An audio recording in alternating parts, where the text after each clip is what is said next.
The reason for man's dual nature. A discussion between Hermes and Asclepius.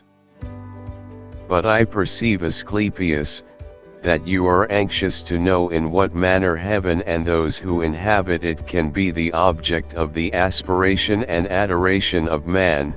Learn then, Asclepius, that to aspire after the God of heaven and all those who are therein is to render them frequent homage, for alone of all animated beings, divine and human, man is able to render it.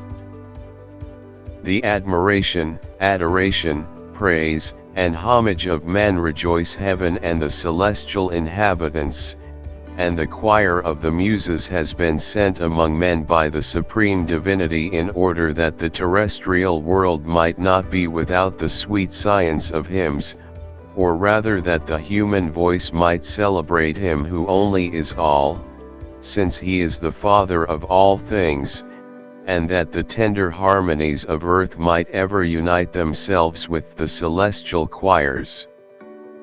Only a few men, rarely endowed with a pure intelligence, are entrusted with this holy function of beholding heaven clearly.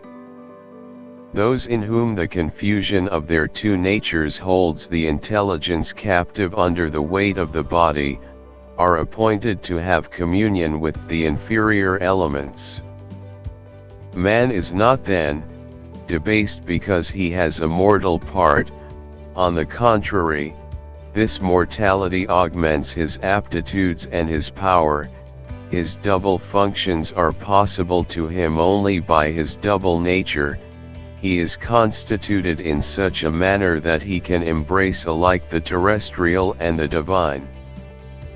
I desire, Asclepius, that you may bring to this exposition all the attention and all the ardor of your mind, for many are wanting in faith concerning these things.